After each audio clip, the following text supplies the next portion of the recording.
Hi everyone, and welcome to another episode where we're going to be looking at the pages from the book of Judges.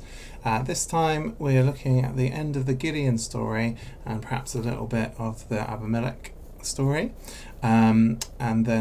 So last time we left it, all the people had given Gideon the gold rings and earrings and presents that they'd taken from the dead sort of Midianites, and this bit then moves forward in the story, and it says Gideon made an ephah out of the gold that he took, and he put it in Ophrah, his city. So in this image, you can see that Gideon is looking into a box and seeing something gold. If you're astute, you might notice the reference here from a certain film. So he's looking down at the gold object, and then in the next panel, he is at Ophrah again. There's the tree where he met the angel of the Lord, and all the people are bowing down to the thing in the box.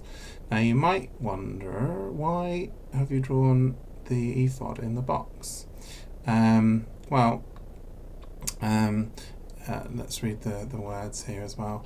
It says, "Then all Israel played the prostitute with it there, and it became a snare to Gideon and to his house. So Midian was subdued before the children of Israel, and they lifted up their heads no more. And the land had rest 40 years in the days of Gideon."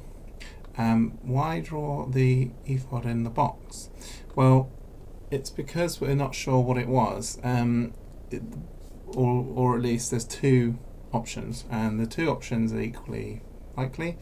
One of the options is the ephod.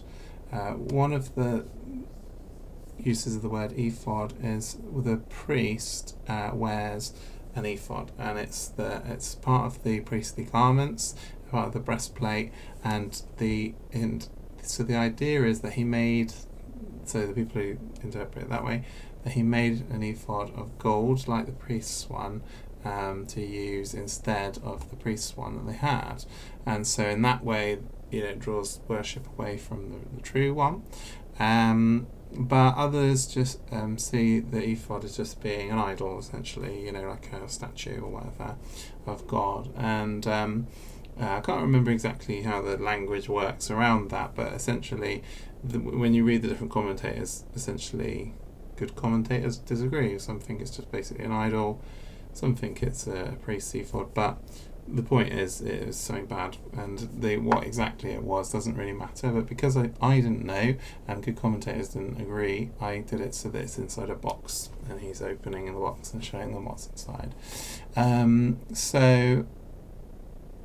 That's how why that's there.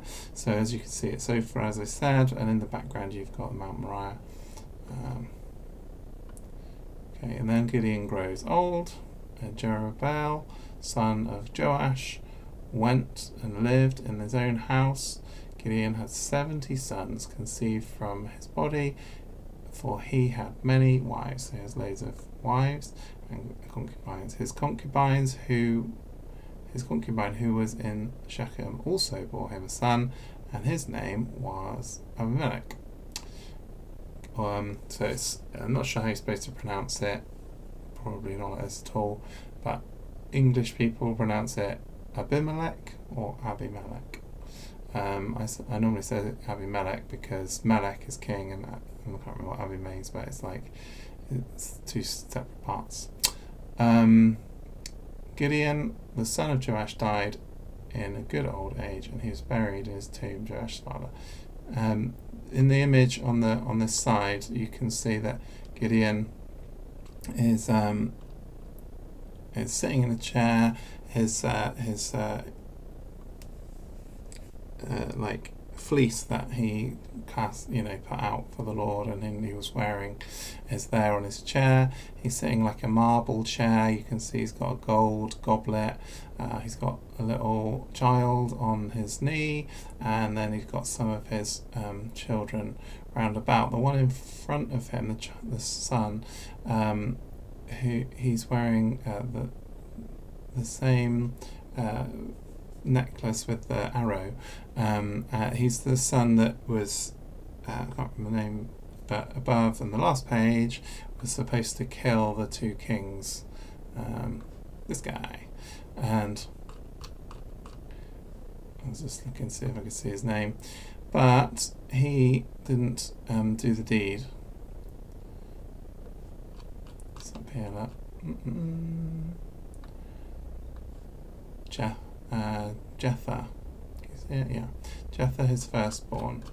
So, Jether is there, older, and he's the eldest, and then some of these like grandchildren and stuff, or well, it's not clear, it's not supposed to be clear, it's just like a bunch of people and a bunch of wives, and they're all having a big family gathering, and as Gideon's old, and you can see he's rich and he's fat, and he's sitting in his sea, and then like he passes away, and he's there, he's lying on a marble slab and stuff. Again, it's all just to imply his great wealth and his purple robe and everything.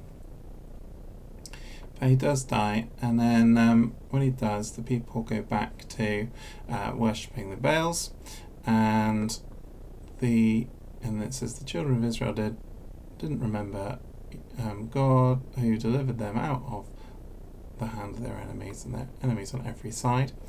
And now it focuses on the children of Gideon. Neither did they show kindness to the house of Jerubbaal, Gideon, according to the goodness which he had shown to Israel.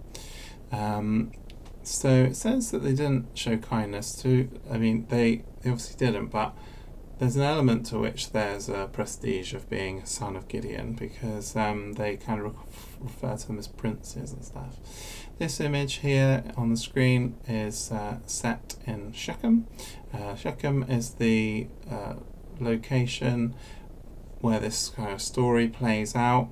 And in the image, you've got the sons of Gideon by his wives, and then one of his daughters, and they're being like treated badly by the people in Shechem.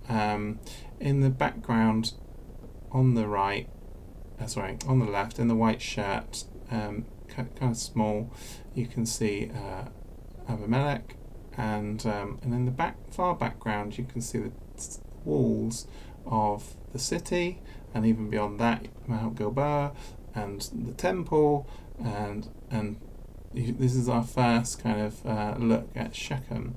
Now, if I bring up the internet, I can show you.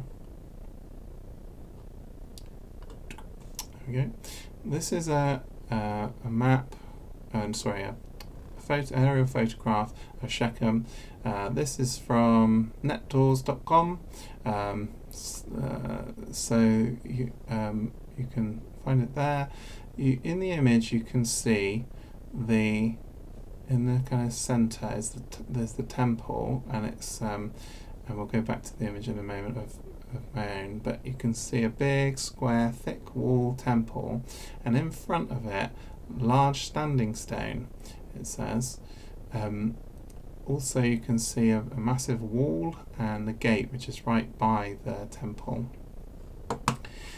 So going back to the PDF. This is drawn from the side then, so you can see the large stone in the front, and basically they are they're in Shechem, and they're being surrounded by Shechemite people. There's an altar in front of the temple as well as this white stone. The white stone was erected by Joshua, and we see it happen in the book of Joshua, and I'm sure we're going to cover that in a bit more depth next time. For now, we'll leave it there, and as it begins in Shechem, and we'll get into the story of Abimelech next time. Alright, thanks for watching. If you're watching on YouTube, like and subscribe, and we'll see you next time. Cheers.